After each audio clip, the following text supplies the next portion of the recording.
We hold these truths to be self-evident, that all men are created equal, that they are endowed by their Creator with certain unalienable rights, and among these are life, liberty, and the pursuit of happiness.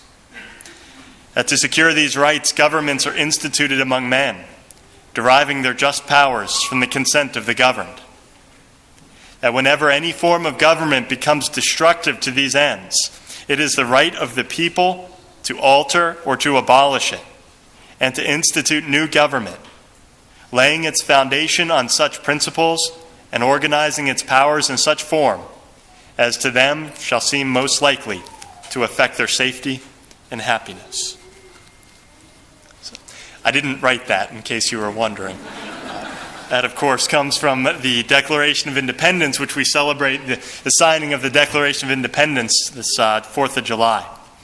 But as we look at these words from the Declaration of Independence, the first thing that becomes very clear is the United States was not founded as a secular state. There's a lot of people pushing that agenda today, that the United States is a secular nation. It's not. All you have to do is look right back at the Declaration of Independence to see that the very foundation of our nation was the belief in a God who created all human beings with equal dignity. And the source of our rights to life, liberty, and pursuit of happiness come from the God who created us. So at its very core, the United States was founded as a religious nation, not as a secular nation. We were founded upon religious beliefs. That's the very foundation of our system of government. If we look at the rights that we're given, the rights to life, liberty, and pursuit of happiness, life is pretty clear. Respect for the sacredness of all human life, from conception to natural death. But I was focusing in particular on the phrase, the pursuit of happiness. So just out of curiosity, I typed it into Google, because nothing on the internet could be wrong, I'm told. So I typed it into Google, and what popped up with pursuit of happiness, I think it was like dictionary.com or something like that.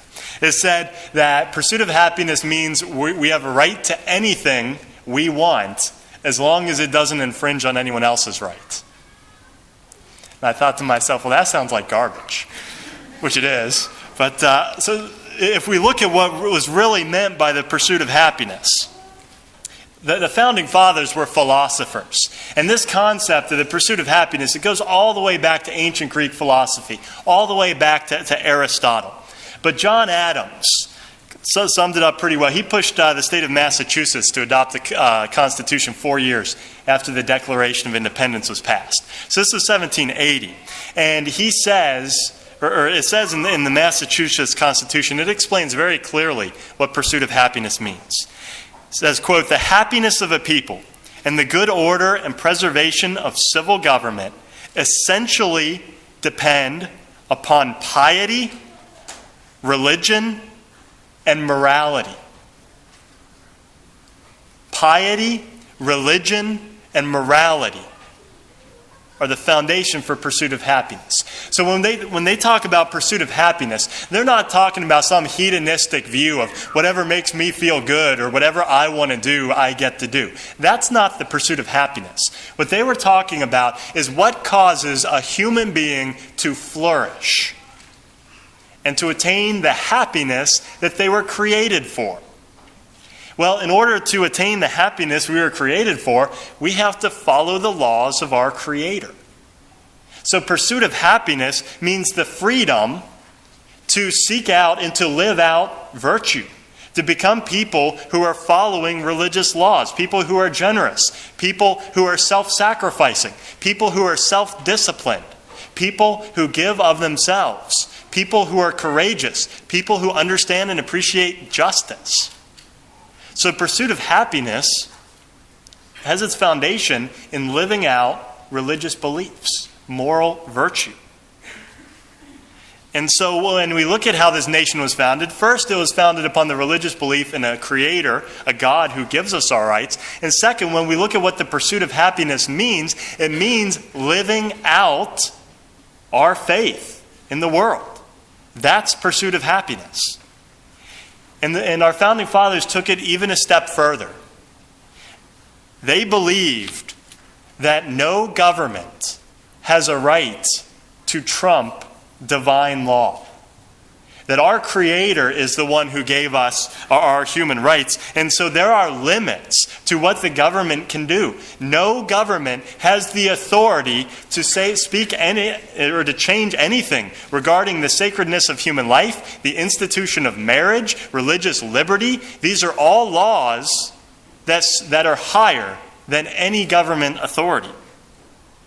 And what they say is that if any government becomes destructive to these ends, it is the right and the duty of the people to alter or abolish such government. The heart and soul of the United States of America, what makes America great, is the faith and religious devotion of its people. Our nation was founded as a nation based upon freedom to give people not the freedom to do whatever they want, but the freedom to follow God's laws, to live out our God-given vocation, what God has created us for in this world. That's what America is about. Our first reading today comes from the prophet Isaiah. And he says, you who are mourning over Jerusalem. What happened? Well, Jerusalem was built as a religious nation, the people of Israel. They were founded upon religious beliefs, and they betrayed their God. They violated the commandments. They lost sight of why they had been created. And so they were destroyed. The Lord brought them to ruin. The northern part of Israel was wiped out by the Assyrians, the southern part by the Babylonians. The people were slaughtered, their entire nation was destroyed, and they were brought into exile because they lost sight of the purpose for which their country was created, to serve and to honor God. But Isaiah goes on to predict the future restoration of Israel. He predicts an era of peace, happiness, and joy when the people return to their Lord and rediscover the God who blessed them so abundantly. And Isaiah says that prosperity will flow over her like a river, and the Lord's power shall be known to his servants. People will realize that it is by obedience and love of God, by service of God, that they would be blessed, and not by human endeavors alone. And so what Isaiah is trying to teach the people is that the source of joy and happiness is going to come by obedience to God. In our second reading, St. Paul rejoices in the cross of Jesus Christ, that he is bearing the suffering of Christ. So I think a good question for us to ask as we celebrate Independence Day is, what are we celebrating? What is bringing us joy on this Independence Day? Are we happy and filled with joy simply because of the firecrackers and cookouts? Well, that's not what makes America great. It's not just an extra day off work, as nice as that might be. What makes America great is not our economic power or our military power. And it's certainly not a hedonistic desire to do whatever we want, to trample on God's laws, because that ultimately is the enemy of freedom and will destroy our nation. What we celebrate today, the greatness of America, is our fidelity to God's laws and his will. And so let us pray today as we celebrate Mass that our nation will rediscover what makes it great and what we celebrate on this Independence Day. Every time we fly the Stars and Stripes, when we think about the men and women who have given their lives for our nation in the past, what were they giving their lives for? What does our flag symbolize? It symbolizes a belief in a Creator who has created us and given us inalienable rights and given us the freedom to love him and to serve him in virtue.